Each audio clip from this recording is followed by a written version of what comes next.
Class 11 psychology chapter 5 अवधानिक प्रक्रियाएं। पिछले खंड में हमने कुछ संवेदी प्रकारताओं की चर्चा की है जो बाह्य जगत एवं हमारी आंतरिक व्यवस्था में सूचनाएं संग्रह करने में हमारी सहायता करते हैं।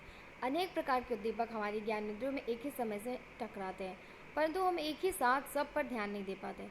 उनमें से कुछ पर ही हम ध्यान दे पाते हैं। उदाहरण के लिए, जब आप अपनी कक्षा में प्रवेश करते हैं तो आपका सामना अनेक चीज़ों जैसे दरवाज़ा, दीवार, खिड़की, दीवार पर टंगे चित्र, मेज, कुर्सी, विद्यार्थी, उनके बैग तथा पानी की बोतल आदि से होता है। परंतु इनमें से आप चयनात्मक रूप से एक समय में एक या दो से अधिक चीज़ों पर ध्यान दे पाते हैं।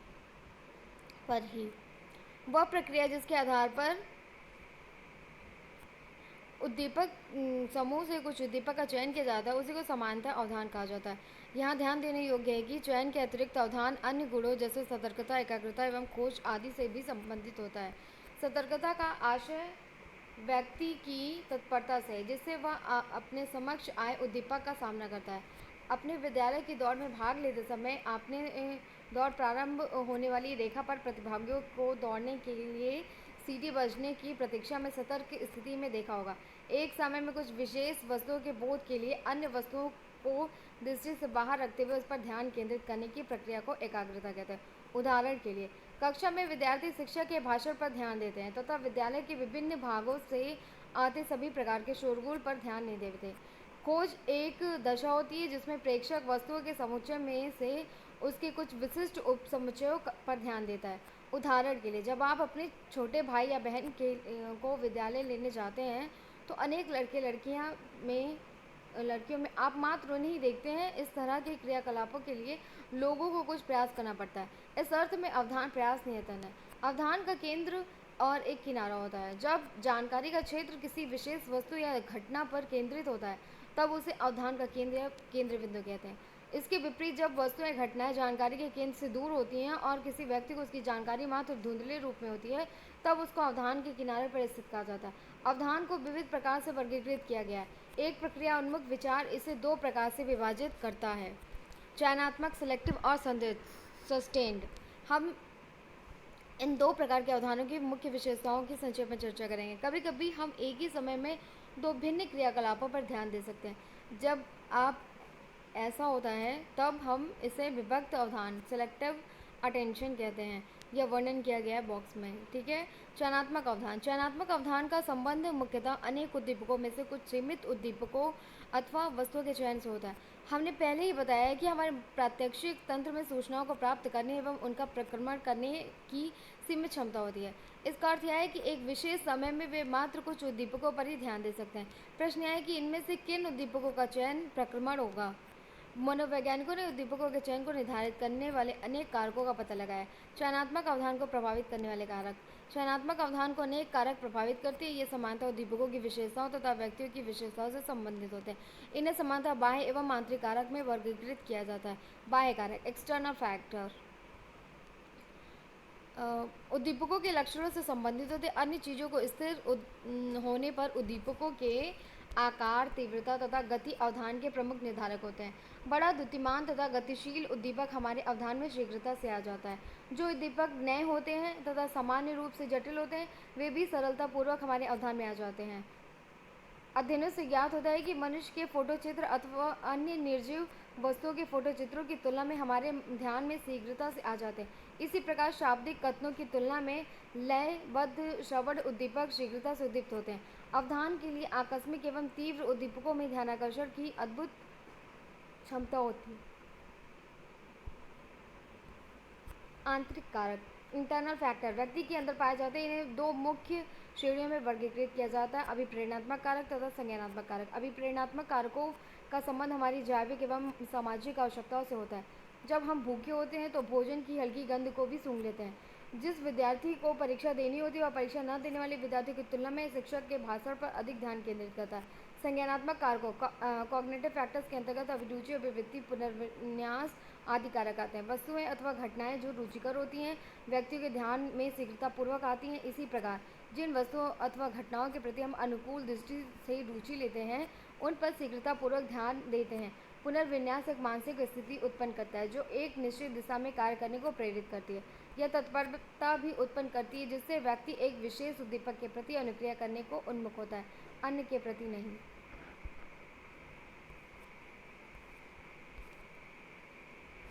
चयनात्मक अवधान के सिद्धांत। चयनात्मक अवधान की प्रक्रिया की व्याख्या के लिए अनेक सिद्धांतों का विकास हुआ है। हम इनमें से 3 सिद्धांतों को संक्षिप्त में चर्चा करेंगे। निस्यंदक सिद्धांत का विकास ब्रॉडबैंड 1956 ने किया था। इस सिद्धांत के अनुसार अनेक उद्दीपक एक ही साथ हमारे ग्राहियों के पास पहुंचते हैं और गत्यवरोध की स्थिति उत्पन्न करते हैं। अल्पकालिक स्मृति तंत्र से होते हुए वे चयनात्मक निस्यंदक के पास पहुंचते हैं जो उनमें से केवल एक उद्दीपक को ही उच्च स्तरीय प्रक्रमण के लिए भेजता है। अन्य उद्दीपकों की छटाई उसी समय हो जाती है। इस तरह हम मात्र उसी एक उद्दीपक को जान पाते हैं जो चयनात्मक निस्यंदक से होकर जाता है। निस्यंदक छेड़न सिद्धांत का विकास ट्रासमैन 1962 ने ब्रॉडबैंड के सिद्धांत को संशोधित करके किया। इस सिद्धांत के अनुसार जो उद्दीपक एक विशेष समय में चयनात्मक निस्यंदक से नहीं जा पाते वे पूर्णतः अवरुद्ध नहीं होते। निस्यंदक मात्र उनकी शक्ति को दुर्बल कर देता है। इसलिए कुछ उद्दीपक चयनात्मक निस्यंदक से निकलकर प्रक्रमण के उच्च स्तर तक पहुंच जाते हैं। यह बताया है कि व्यक्तिक रूप से सार्थक उद्दीपक जैसे सामूहिक भोज में किसी का नाम बहुत धीमी ध्वनि के बाद भी सुने जाते हैं।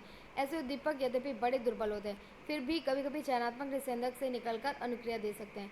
बहुविधिक सिद्धांत का विकास जॉनसन एवं हिंज 1978 ने किया था। यह सिद्धांत मानता है कि अवधान एक लचीला तंत्र है जो अन्य उद्दीपकों की तुलना में किसी एक उद्दीपक का चयन 3 अवस्थाओं पर करता है। पहली अवस्था में उद्दीपक का संवेदी प्रतिरूपण जैसे चाक्षुष प्रतिमाएं निर्मित होता है। दूसरी अवस्था में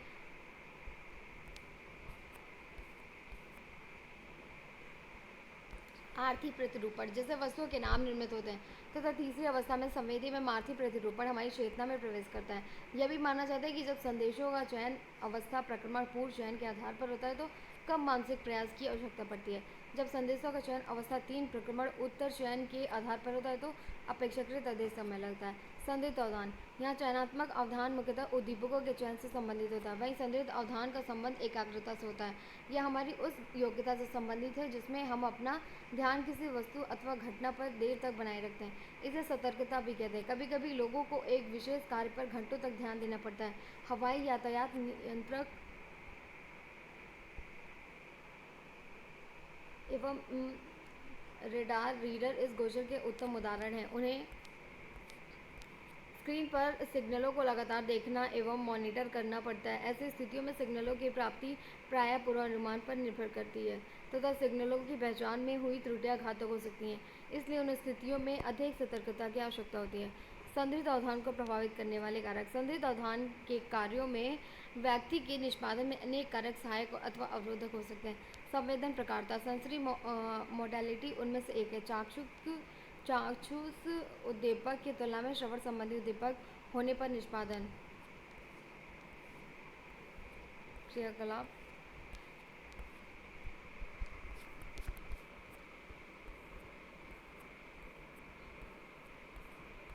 निष्पादन उत्कृष्ट होता है। उद्दीपकों की स्पष्टता क्लैरिटी ऑफ स्टिमुलाई दूसरा कारक है। तीव्र तथा देर तक बने रहने वाले उद्दीपक संदिग्ध अवधान में सहायक होते हैं तथा अधिक अच्छा निष्पादन देते हैं। कालिक अनिश्चितता टेम्पोरल अनसर्टेनिटी तीसरा कारक होता है। जब उद्दीपक नियमित अंतराल पर प्रकट होते हैं तो अनियमित अंतराल पर प्रकट होने वाले उद्दीपकों की तुलना में उन पर अधिक ध्यान दिया जाता है। स्थानिक अनिश्चितता स्पाशियल अनसर्टेनिटी चौथा कारक है। जब उद्दीपक एक निश्चित स्थान पर प्रकट होते हैं तो उन पर ठीक से ध्यान दिया जाता है, परंतु जब वे यादृच्छिक स्थितियों में प्रकट होते हैं तो उन पर ध्यान देना कठिन होता है। अवधान के अनेक व्यवहार निहितार्थ होते हैं। कोई व्यक्ति वस्तु की कितनी संख्याओं को एक झलक में देखने के बाद ध्यान में रख सकता है, इस आधार पर मोटरसाइकिलों एवं कारों के नंबर प्लेट बनाए जाते हैं जिससे कि यातायात नियमों के भंग होने की स्थिति में यातायात पुलिस नंबर प्लेट को देख सके। विद्यालय में बहुत से बच्चे अवधान की समस्या के कारण अच्छा निष्पादन नहीं कर पाते। बॉक्स अवधान के विकार के विषय में रोचक सूचनाएं दी गई हैं।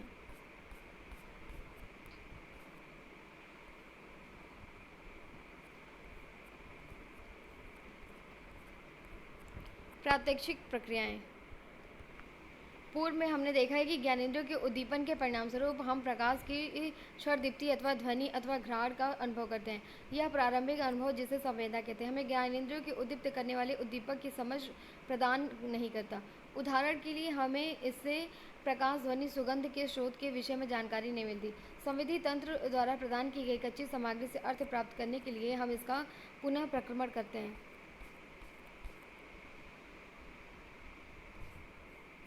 ऐसा करने से हम अपने अधिगम, स्मृति, अभिप्रेरणा, संवेग तथा अन्य मनोवैज्ञानिक प्रक्रियाओं के उपयोग द्वारा उद्दीपकों को अर्थवान बनाते हैं।